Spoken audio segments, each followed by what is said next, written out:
অনেকে আশঙ্কা করছেন যে আমাদের এই সিস্টেমের মাধ্যমে সনদ জেনারেশন করার পর সেগুলি ভুয়া সনদ হিসেবে বিভিন্ন জায়গায় দেওয়া হতে পারে বা উপস্থাপন করা হতে পারে।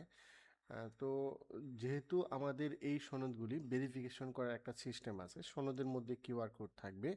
কিউআর কোড থাকার ফলে সেটি ভেরিফিকেশন করার জন্য হয়তো যারা ইন্টারনেট ব্যবহার করে তারা চেষ্টা করবে, কৌতূহলবশতই হোক আর হচ্ছে প্রয়োজনেই হোক, জাস্ট স্ক্যান করলেই আমাদের অ্যাকাউন্ট মানে সনদটি ভেরিফিকেশন হয়ে যাবে, যাচাই হয়ে যাবে যে এটা আসলে বৈধ না অবৈধ।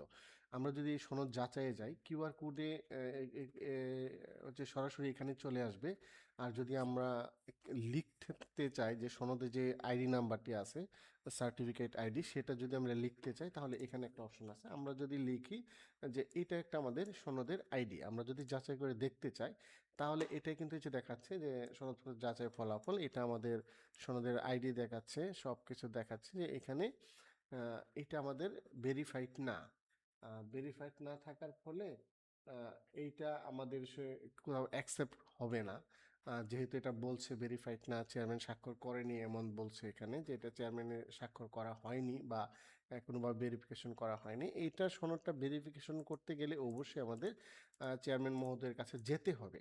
তো চেয়ারম্যান মহোদয়ের কাছে যাওয়ার পরে কি করা হবে, চেয়ারম্যানের একটা আইডি দেওয়া আছে, উনি আইডি দিয়ে আমাদের সিস্টেমে লগ ইন করে এই সনদের যে আইডিটা আছে, এই সনদের নম্বরটা দেখে উনি এটা ভেরিফাইড করতে পারবেন। তাছাড়া ব্যক্তিগত তথ্য তো দেখাই যাবে, এটা ভেরিফাইড করতে পারবেন। এছাড়া যদি উনি লগ ইন না করতে পারেন বা লগ ইন করার সময় সুযোগ না থাকে, তাহলে এক্ষেত্রে হচ্ছে ওনার কাছে একটা ওটিপি কোড গিয়েছিল, সেটা দিয়ে ভেরিফাই করতে পারবেন। অথবা এইখানে হচ্ছে ওটিপি পুনরায় পাঠানোর একটা সিস্টেম আছে। এইখানে হচ্ছে ওনার যে মোবাইল নাম্বার, সম্পূর্ণ মোবাইল নাম্বার যেটা হচ্ছে 019 দিয়ে শুরু, 32 দিয়ে শেষ, এটা পুরো নাম্বারটা দিতে হবে এবং এখানে হচ্ছে ইমেল অ্যাড্রেসটা দিতে হবে। দেওয়ার পরে ওটিপি পাঠানে যদি ক্লিক করা হয় তাহলে ওনার কাছে একটা ওটিপি চলে যাবে।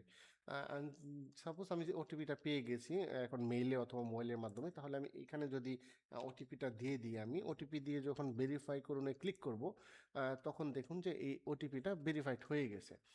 এখন দেখাচ্ছে যে সফলভাবে ভেরিফাইড হয়েছে, যাচাই করা হয়েছে।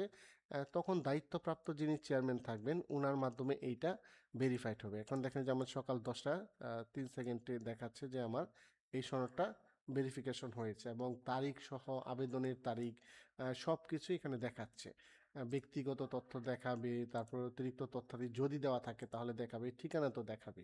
তো এই তথ্যগুলি এখানে দেখাবে। সুতরাং এইটা অবৈধভাবে ব্যবহার করার সুযোগ আপাতত আমাদের সিস্টেমে থাকছে না।